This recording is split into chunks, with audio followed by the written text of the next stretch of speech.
Last video में हमने nervous system के बारे में जाना था, कितने तरह के नर्वस सिस्टम होते हैं उसके बारे में जाना था, नर्वस टिश्यू के बारे में जाना था, न्यूरॉन्स के स्ट्रक्चर के बारे में जाना था। अब हम उसके आगे देखेंगे। हम दो चीज़ों के बारे में इस वीडियो में बात करेंगे। पहला है आपका साइनैप्स एंड दूसरा है न्यूरोमस्कुलर जंक्शन। न्यूरोमस्कुलर जंक्शन, ठीक है।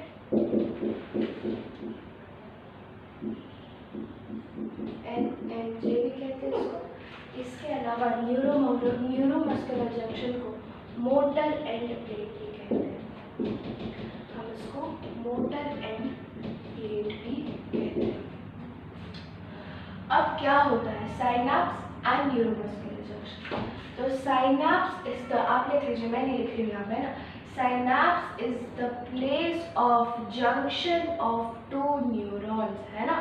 दो न्यूरॉन्स जहाँ आपस में जुड़ते हैं या एक दूसरे से कनेक्ट करते हैं, उस जगह को हम साइनैप्स कहते हैं, ठीक है। न्यूरोमस्कुलर जंक्शन क्या होता है?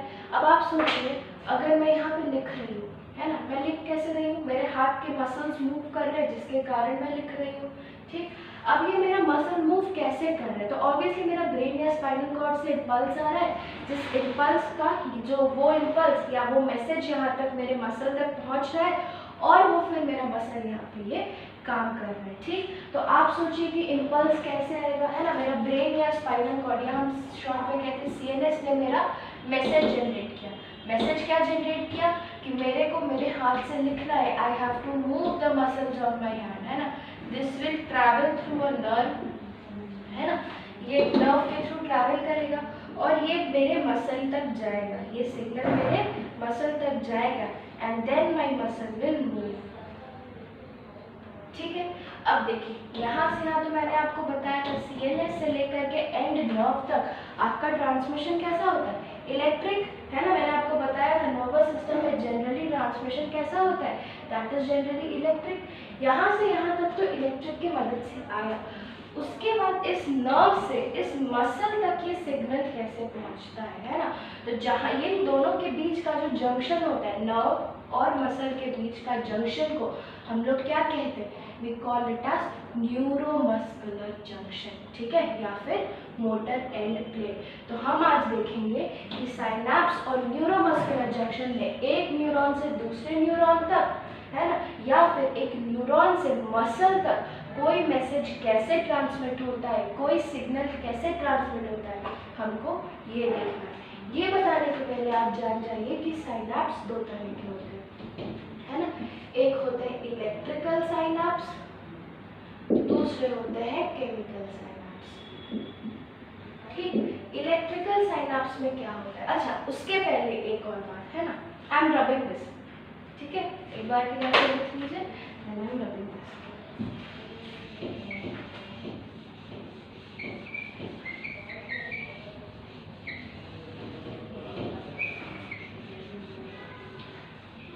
What are nerves?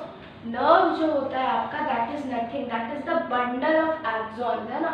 जो आपका न्यूरॉन का एक्सॉन्स था, उसका एक बंडल को ही हम नर्व कहते हैं and that is what which consist the peripheral nervous system, है ना। सेल बॉडी का एक्यूमुलेशन ही आपका ब्रेन और स्पाइनल कॉर्ड है, ठीक है। ब्रेन और स्पाइनल कॉर्ड जो है आपका, है ना, this is nothing but the accumulation of cyton, है ना। बहुत सारे साइटॉन का बना है। ये साइटॉन का एक्सॉन यहाँ से निकलेगा, ये साइटॉन का जो एक्सॉन यहाँ से निकलता है, इसी का बहुत सारा एक्सॉन्स का बंडल को मिलाकर ही हम नर्व्स कहते हैं, ठीक है, आप ये याद रखिएगा। ठीक है, बहुत सारा छोटे छोटे न्यूरॉन्स नहीं होता, neurons are the longest cell of your body. ठीक है, तो जो आपका साइटॉन होता है वो एग्रीगेट करके आपका CNS बनाता है, that is brain and spinal cord. और इसी ब्रेन एंड स्पाइनल कॉर्ड से वो सेल्स का, वो न्यूरॉन्स का एक्सॉन्स निकलता है ना। और ढेर सारा एक्सॉन का एक बंडल को ही हम कुछ नहीं कहते, नर्व कहते हैं। And this is what constitutes your peripheral nervous system. ठीक है, ये सब चीज़ों में क्लियर रहेगा।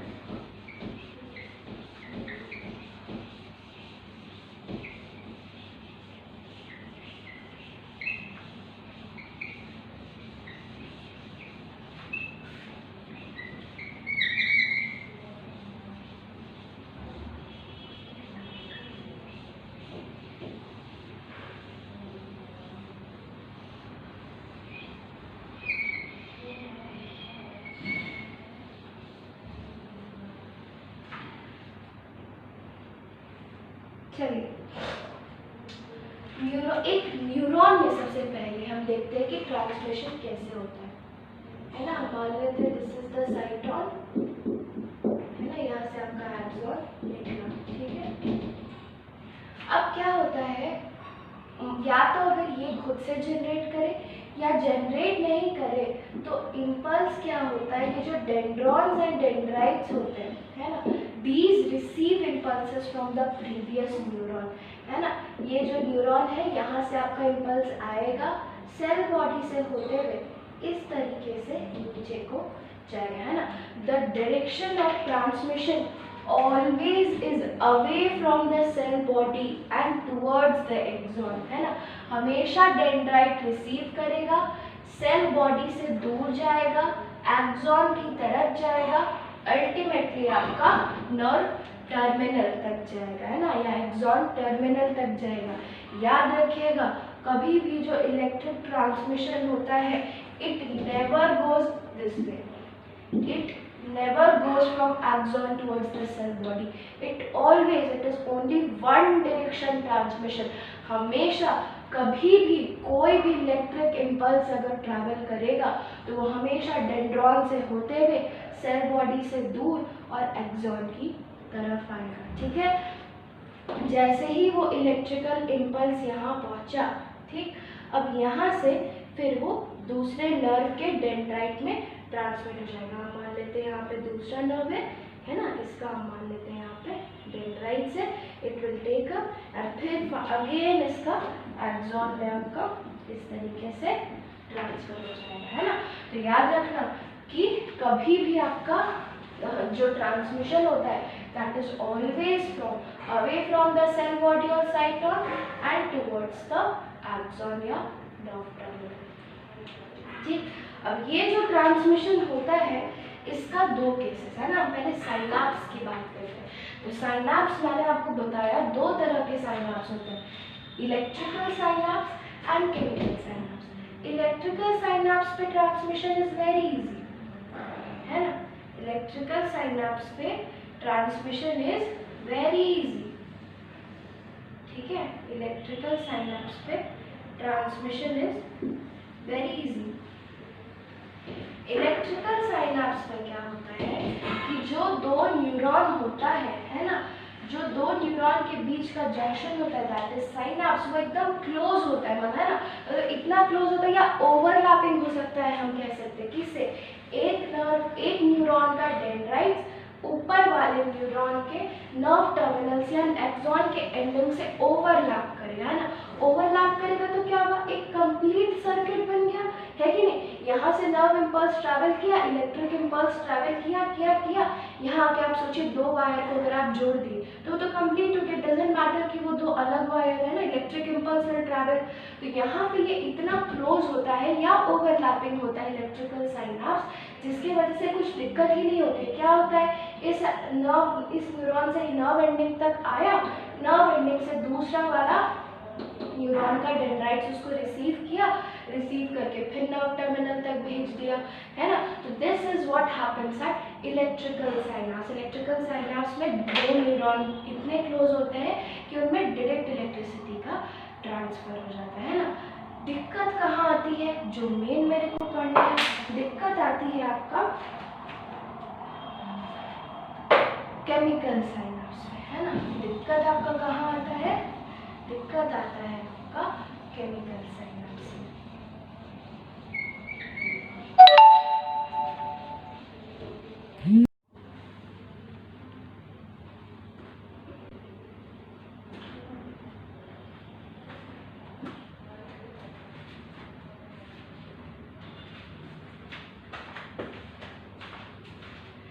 ठीक है, तो केमिकल साइनाप्स देखते हैं हम लोग, है ना। केमिकल साइनाप्स कैसा होता है, तो हम मान लेते हैं ये एक न्यूरॉन है मेरा, ठीक है। एक्सॉन निकला, this is the nerve terminal, ठीक। These are the dendrites and dendrons. यहाँ पे दूसरा डेंड्राइट्स एंड डेंड्रॉन्स दूसरे न्यूरॉन का। और केमिकल साइनाप्स में इलेक्ट्रिकल साइनाप्स के ऑपोजिट आपका जो दो नर्व के बीच गैप होता है ना, they are not in close proximity, एक जगह पे नहीं होते हैं, है ना, वो थोड़े दूर होते हैं, ठीक है, they are a bit far away, ठीक है। ये आपका हम दो न्यूरॉन मान लेते हैं, है ना। हम मान लेते हैं यहाँ से आपका केमिकल इम्पल्स आया, है ना। केमिकल इम्पल्स आया, उसके बाद क्या होता है, यहाँ पे तो आप करके रुक गया, यहाँ से इलेक्ट्रिकल इम्पल्स आया, अब यहाँ पे तो इलेक्ट्रिकल इम्पल्स रुक गया, इसके आगे आपका इलेक्ट्रिकल इम्पल्स जा नहीं सकता है, तो इलेक्ट्रिकल इम्पल्स इसके आगे कैसे जाएगा आप ध्यान से समझिएगा ना। इस चीज़ को आप एनलार्जिंग है यहाँ बना रहे हैं, ठीक है। हम इसको एनलार्ज करके इस डायग्राम को यहाँ पे बना रहे हैं, ये जो बड़ा सा हम बना रहे हैं, आप इसको आपका साइनाप्टिक नॉब मान लीजिए, जो गोल वाला स्ट्रक्चर है हम इसको बड़ा सा बनाए, ठीक है। एंड आप इसको, है ना, आपका नेक्स्ट वाला न्यूरॉन का सरफेस मान लीजिए, ठीक है। तो अगर आप इसको अपना नेक्स्ट वाला न्यूरॉन का सरफेस मान लिए, तो ये जगह क्या हो जाएगा आपका, है ना, ये जगह आपका क्या हो गया, दिस जगह है ना, this space between the two neurons is called as synapse, यही आपका साइनाप्स है, ठीक। अब साइनाप्स के ऊपर ये मेम्ब्रेन है, मेम्ब्रेन या इस सेल का साइनाप्टिक नॉब का कवरिंग है, साइनाप्टिक नॉब है। इस मेम्ब्रेन को, सिंस ये साइनाप्स के पहले है, इसको हम बोलते हैं प्री साइनाप्टिक मेम्ब्रेन, हम इसको बोलते हैं प्री साइनाप्टिक मेम्ब्रेन, ठीक है। ये जो होता है ये आपके साइनाप्स के बाद का मेम्ब्रेन है, तो हम इसको बोलते हैं पोस्ट साइनाप्टिक मेम्ब्रेन, हम इसको क्या बोलते हैं, पोस्ट साइनाप्टिक मेम्ब्रेन, ठीक है। यहाँ तक कोई प्रॉब्लम नहीं। अब समझिए, अब ये जो एक्सॉन टर्मिनल है ना, इसमें बहुत छोटे छोटे वेसिकल्स रहते हैं या बैग लाइक स्ट्रक्चर्स रहते हैं, ठीक है। इनमें क्या रहता है, बैग लाइक स्ट्रक्चर्स रहते हैं। इन बैग लाइक स्ट्रक्चर्स या वेसिकल्स के अंदर आपका कुछ केमिकल्स भरे रहते हैं, है ना। उन केमिकल्स को हम लोग क्या बोलते हैं, we call those chemicals as neurotransmitters, है ना। जो न्यूरॉन का सिग्नल्स को ट्रांसमिट करे उसको हम न्यूरोट्रांसमीटर कहते हैं। आप याद करिए, हम जब आपको एंडोक्राइन और नर्वस सिस्टम के बीच में डिफरेंस बता रहे थे पिछले वीडियो में, तो मैंने क्या कहा था कि ये नर्वस सिस्टम में केमिकल की मदद से भी ट्रांसमिशन होता है ना। तो ये वही केमिकल्स या वही न्यूरोट्रांसमीटर्स है ना। हम क्या लिखेंगे, these are neurotransmitters, these are neurotransmitters, these are neurotransmitters in vesicles, है ना। वेसिकल्स मतलब कुछ नहीं, vesicles are bag like structures, ठीक। ये आपका साइनाप्टिक नॉब है ऊपर में ऐसे किसी नर्व टर्मिनल का, ठीक है। हम मानते हैं कि कोई इलेक्ट्रिक इम्पल्स यहाँ से ऐसे आया, है ना, यहाँ से लेके नर्व टर्मिनल तक, है ना, ये अब इसके आगे इलेक्ट्रिकल इम्पल्स तो ट्रैवल नहीं कर सकता है। अब जैसे ही यहाँ पे आपका इलेक्ट्रिकल इम्पल्स आता है, इस इलेक्ट्रिक इम्पल्स के आने की वजह से क्या होता है, ये वेसिकल्स आपका एक्टिवेट हो जाते हैं ना। These vesicles which contain the neurotransmitters they get activated, है ना। और एक्टिवेट होने के वजह से वो क्या करते हैं, वो इस साइड मूव करना चालू कर देते हैं, है ना। They start moving towards the pre synaptic membrane, ठीक है। अब जैसे हम मान लेते हैं ये यहाँ मूव करना स्टार्ट किया, ये मूव करना स्टार्ट करता है, जैसे ही ये यहाँ पहुँचता है तो क्या होता है, दिस वेसिकल का मेम्ब्रेन, इस वेसिकल का जो कवरिंग है, it fuses with the membrane या covering of this synaptic knob. कुछ ऐसे, है ना, हम मान लेते हैं ये जो वेसिकल्स है ये आगे बढ़ने लगे प्री साइनेप्टिक मेम्ब्रेन की तरफ, और ये आगे पहुंच के इस तरह से, है ना, इस तरह से ये फ्यूज कर गए किसके साथ, ये जो नॉब टर्म ये है साइनेप्टिक नॉब है, इसके मेम्ब्रेन के साथ फ्यूज कर गए।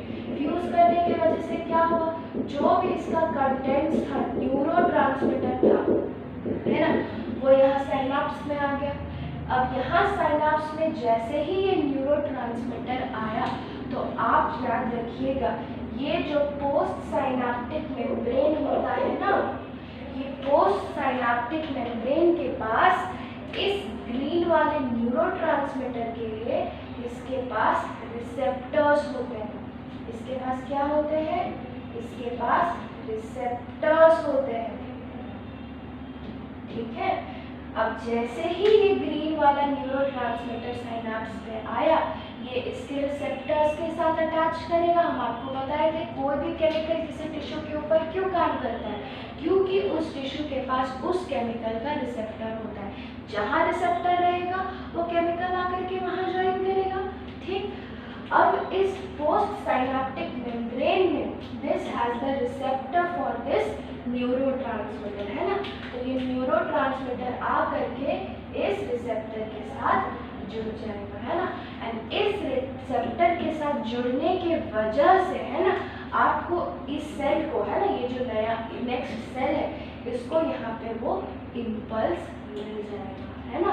यहाँ पे जैसे ही ये रिसेप्टर्स जुड़ेगा, यहाँ पे फिर ये इम्पल्स क्रिएट हो जाएगा, ठीक है। इसमें और भी बहुत सारे डेप्थ में एक्सप्लेनेशन होता है, पर आपको अपने लेवल में यही जानना है, ठीक है। So this is how a transmission occurs at a chemical synapse में। फिर से बताती हूँ, फिर से ध्यान से सुनो, है ना। इलेक्ट्रिकल इम्पल्स जैसे ही नर्व टर्मिनल में आया, यहाँ से आगे नहीं बढ़ सकता है। Please right it down in the form of a flow chart. I am also dictating in English, है ना। As soon as the nerve impulse arrives at the synaptic knob, it cannot travel any further, ठीक। उसके बाद क्या होता है, arrow दीजिए, आप सोचिए, है ना। इस यहाँ पे इलेक्ट्रिक इम्पल्स आने की वजह से जो वेसिकल्स होते हैं, है ना, जिनमें न्यूरोट्रांसमीटर होता है, वो आपका प्री साइनेप्टिक मेम्ब्रेन की तरफ मूव करने लगते हैं, है ना।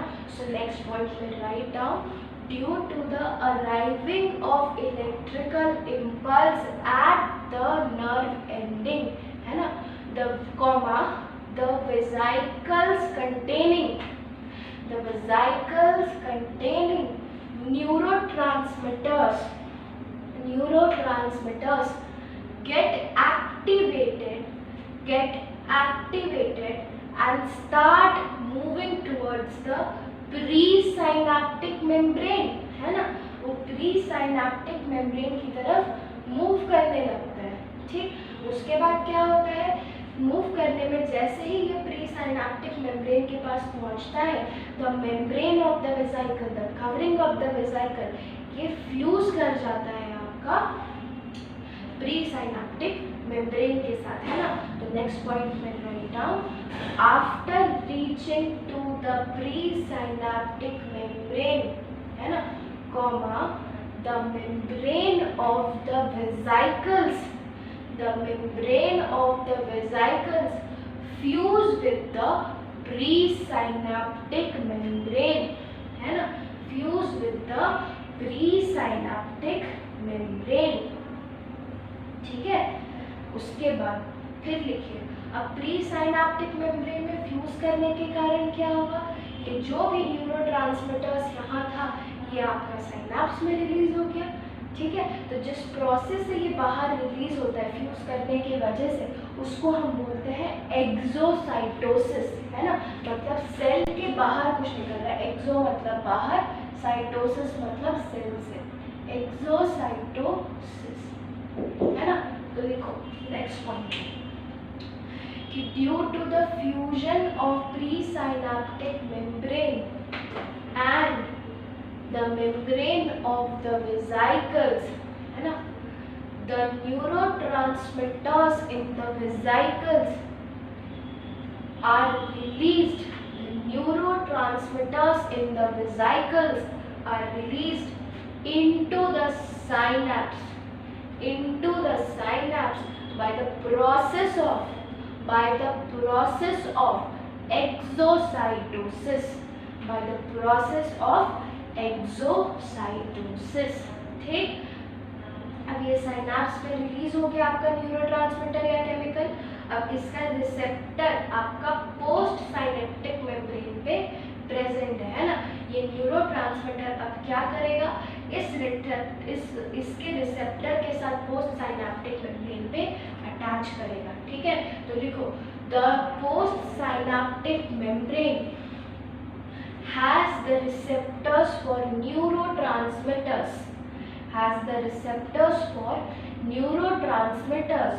due to which the neurotransmitters bind to the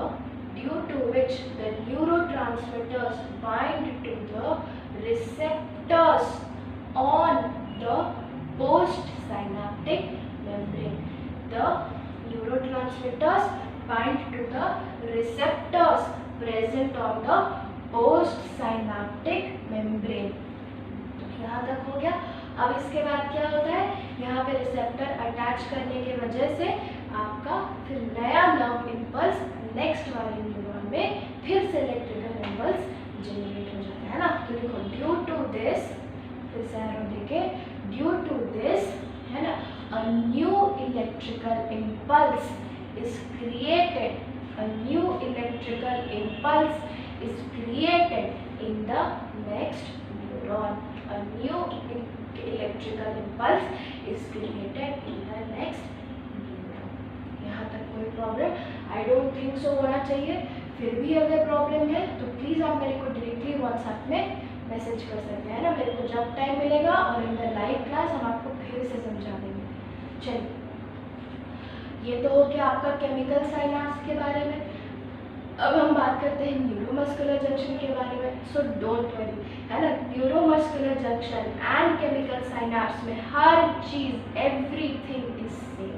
बस डिफरेंस क्या है, ये जो post synaptic membrane next neuron का है, यहाँ पे इन न्यूरोमस्कुलर जंक्शन ये पोस्ट साइनाप्टिक मेम्ब्रेन आपका मसल होगा, और जहाँ पे जैसे ही मसल्स के रिसेप्टर में आपको ये अटैच करेगा, अब इलेक्ट्रिकल इम्पल्स अब ट्रांसमिट कहाँ करना है, अब इलेक्ट्रिकल इम्पल्स तो आपका फाइनल डेस्टिनेशन पे आ गया है ना। मसल्स को यहाँ रिसेप्टर्स में जैसे ही न्यूरोट्रांसमीटर बाइंड किया, आपका मसल्स एक्साइट हो गया और आपका मसल काम करेगा, है ना। जैसे ही मेरा मसल में आके न्यूरोट्रांसमीटर बाइंड किया, मेरा मसल काम करने लग गया, है कि नहीं। तो बस एकदम सेम टू सेम होता है। बस ये पोस्ट साइनाप्टिक मेम्ब्रेन में हम लोग साइनाप्स में क्या लिखे थे कि a new electrical impulse is created, तो हम बोलेंगे अब यहाँ मसल के लिए हम क्या बोलेंगे, सब चीज़ सेम रहेगा। लास्ट पॉइंट में आप क्या लिखिएगा, due to the attaching of neurotransmitter to the post synaptic membrane, है ना, the muscle is told to do work, है ना, the muscle does the work, muscle performs the action. आप जो बोल लीजिए, यही आपका न्यूरोमस्कुलर जंक्शन में भी ट्रांसफर होता है। तो आप क्या जाने, साइनाप्स दो तरह का होता है, केमिकल एंड इलेक्ट्रिकल। इलेक्ट्रिकल इतना क्लोज प्रॉक्सिमिटी में होता है कि डायरेक्ट ट्रांसफर हो जाता है। केमिकल साइनाप्स या फिर न्यूरोमस्कुलर जंक्शन में क्या होता है, वेसिकल्स होते हैं जिनमें न्यूरोट्रांसमीटर्स होते हैं, उनको रिलीज किया जाता है और उनके मदद से फिर आगे जाके ट्रांसमिशन होता है या फिर they bring about an action, अगर वो मसल है। तो है ना, यहाँ पे हम अपना वीडियो ख़त्म करते हैं। वीडियो ख़त्म होने के पहले इस न्यूरोट्रांसमीटर के बारे का नाम जानिए ना। The most common neurotransmitter in your body is acetylcholine. What is that? That is acetylcholine, है ना। बहुत सारा न्यूरोट्रांसमीटर होता है आपके बॉडी में, but the most common one is acetylcholine, जिसको हम लोग शॉर्ट फॉर्म में ACH भी लिखते हैं, है ना। यहाँ आपका ट्रांसमिशन एट केमिकल साइनेप्स या फिर न्यूरोमस्कुलर जंक्शन खत्म। And transmission at neuromuscular junction और chemical synapse is very very very important for your school exams और फॉर योर बोर्ड एग्जाम्स। और अगर आगे जाके आप 11th-12th में बायोलॉजी परस्यू करना चाहते हैं तो भी, है ना, बोर्ड्स के लिए भी बहुत इंपॉर्टेंट है, एकदम मतलब आता ही है लगभग, है ना। तो the transmission at neuromuscular junction is very very very important. तो या तो अगर आप याद कर लीजिए, इसको समझ आ गया तो वेल एंड गुड, नहीं समझ आया please feel free to contact me, क्योंकि ये आपके एग्जाम में आना ही है ना। This is a very important topic, ठीक है। इसके आगे हम आपका नेक्स्ट वीडियो में डिस्कस करेंगे।